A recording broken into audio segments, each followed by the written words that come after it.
So there's a couple of workarounds. Can you repeat the question? Yeah, so the question was, there's a couple of companies that seem to be doing this already. So what's the big deal, essentially? Like, what's the difference? What's the big deal? So there's a couple of workarounds that, there's 3 workarounds that between Congress and the SEC, they've essentially said are kosher. So workaround number 1 is no one makes any money off of it. So AngelList would be the best example of that. If you go on AngelList, I can tell you until I'm blue in my face as to why AngelList doesn't work, but throw that aside for a minute. If you go on AngelList, you can raise money from accredited investors. People can even lie on AngelList very easily and tell you that they're accredited and you can raise money from them. No big deal, no skin off of your back. The fact is that AngelList has never taken a commission for doing that. They've never taken a success-based fee. So that is workaround number 1, is no one makes any money. Now there have been some comments that the SEC might actually go after companies like AngelList and say, well, no one's making money. You pay the people who work at AngelList, don't you? But we'll leave that aside. So that's workaround number 1. Workaround number 2 is, and this has actually been going on for a while. I actually don't know Crowd Thunder, so I apologize. But my guess is this is what they're doing, which is basically there's companies that call themselves crowdfunding, but all they really do is they house your documents, and you tell people that you know or strongly believe are accredited investors to go to this website. Here is your password. So I've already put in that if you use this email address and this password, you will be allowed in, but no one else can find this. So that's workaround number 2. Is basically, it's essentially a storage facility. It's a digital storage facility for your offering documents. And there are a couple of pollsters and other with no E that calls themselves crowdfunding and does that. It's basically your way of letting your accredited network, or believed to be accredited network, go into one place and seeing everything, and they can interact with each other. The third workaround, which is what Growfolio is doing, CircleUp, and a couple of others are doing, is first, we're partnered with a broker-dealer, FINRA registered broker-dealer, and the first step is to, before you can see anything, we'll tell you what our website is about when you go to growfolio.com, but before you can see any investment opportunities, you have to self-certify that you are an accredited investor, and you have to tell us what your interests are. And at that point, our broker-dealer bank partner in the background will do some stuff, and they will suddenly say, you are now a customer of the bank. You've never been done any business with us, but you are a customer of the bank. And as a customer of the bank, I can market to you. So if you were to go to Goldman Sachs to raise money for your company, they will send prospectuses by mail, by email, by various forms to anyone that's a customer of the bank. So that's what our system does. Once you're a customer of the bank, you can see all the deals on there freely, companies you've never heard of, companies you would never find otherwise, and you can interact with what one might call a crowdfunding-like environment. But the SEC's looked at several times in the past, and they said, well, they're customers of the bank. They're not doing this. Right. So again, so the question was, so they're not generally soliciting. So AngelList, on the fence, they've gotten a clean bill of health from the SEC so far. Certainly, if it's you sending people to people that you believe are accredited investors that you have a prior relationship with, or customers of the bank that we are partnered with, or telling customers of the bank that there are deals, that is not considered generally soliciting. Even though we might be using email from us, they're people that either individually be entrepreneurs or the bank have prior relationships with, so they're not generally soliciting. Good clarification. Roger. Do you see an opportunity to create an independent database of accredited investors so that way it avoids the problem of the companies that go out and do this sort of investigation and verification? And it helps the investor because they only have to get the information once from one party and then they verify. So the question was, do we see a future where there's one independent database that has that basically will verify accredited investor status, so that as an investor you don't have to give the information over and over again to various different people, and as a fundraiser you don't have to kind of ask for some really dainty information that's delicate to ask for. The answer is 75% of me says yes, I see that database. 25% of me says some combination of, at the end of the day, it's too complicated and you're still responsible, and the SEC and FINRA and other regulatory bodies are going to be against it and say no. So I see Bruce shaking his head no. I'm a bit on the fence leaning towards. How do you obtain it? But even. So there's reason to believe it won't happen. At the end of the day, though, it could be that it's even a kind of government contract that we'd all like to have for our startup, which is the SEC kind of authorizes one company to build this. Because we all would love to have a black box that is SEC compliant. If you're raising capital, you'd love to just be able to say, give me your social security number. I'm not going to know anything about you except whether I can take your check. As a fundraiser, or as an investor, you'd be like, great, they don't need to know anything about me other than they can take my check.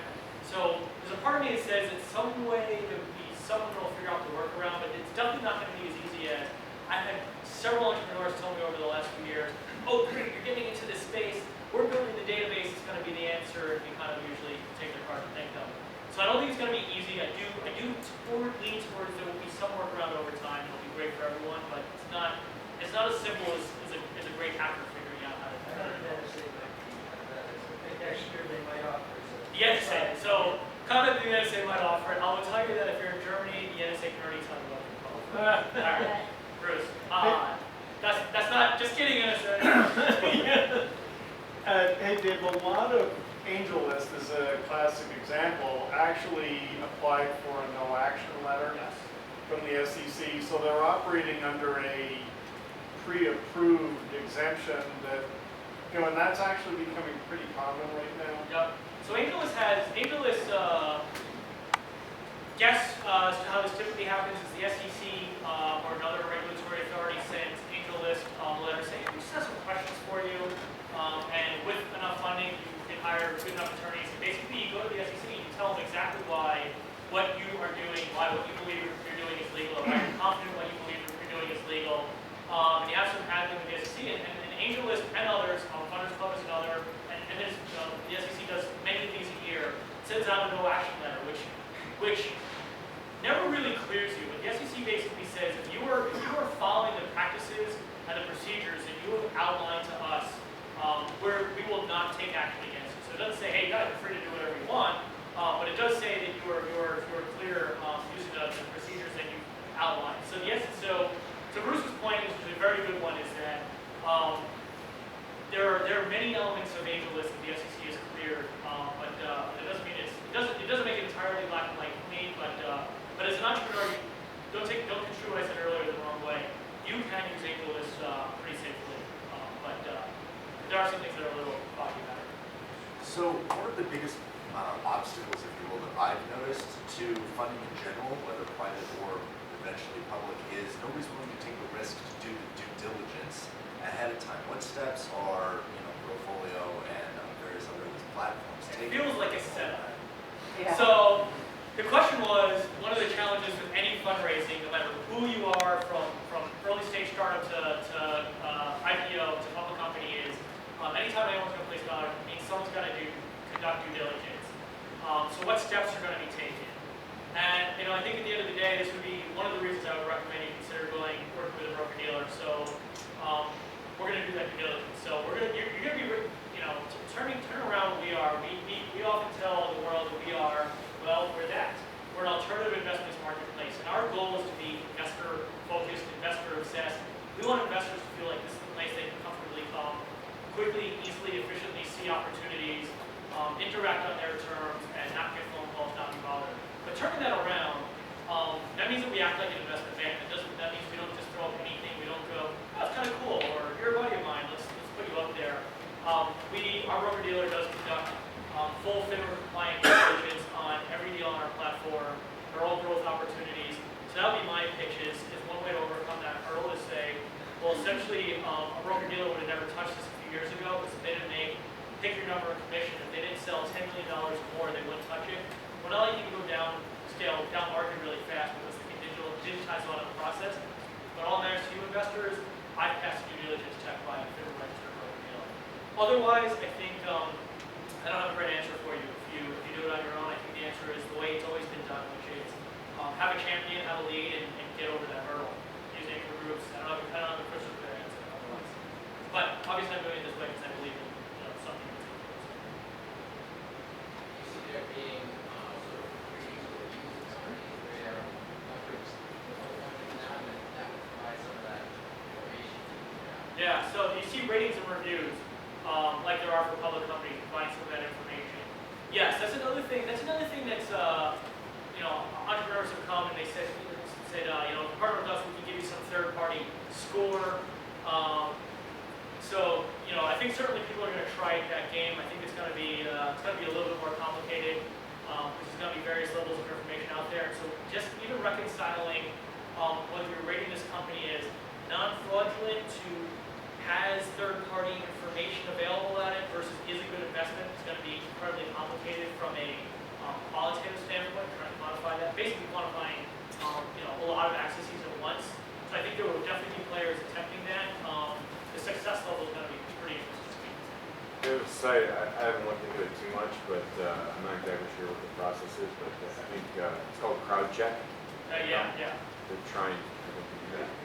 Yeah, so he was just pointing out that CrowdCheck is one of these diligence platforms that's out there in the marketplace trying to get their name out there. There are a few of them. So there'll for sure be some certifications that basically says no one that's collecting a check has yet run to the Bahamas with other people's money. But whether that's enough for leads to place significant checks, I think we'll find out. So are you familiar with the Australian crowd? Yes. I mean, they do it right now. They do crowdfunding. In fact, anyone can raise money on their exchange just as easily as they can do that now. So how are you coordinating with them, or so because they've got years and years of this behind them? Yeah. So Platform and everything. there's a group in Australia. They ASOB, Australian Small Stock Offering Board. It's actually known the chairman and CEO there for quite a while. They have kind of it's an interesting business. They've been in business for 15 or 16 years now. So here in the U.S. we're innovator as well. Here's something where we're pretty far behind, quite frankly, quite a few countries on. But Australia definitely the leader. ASOP, a real early mover in this space. Spoke with them quite a bit. Their process is pretty interesting. It's pretty interesting, and I think to some degree they're actually looking at the U.S. to see what a real success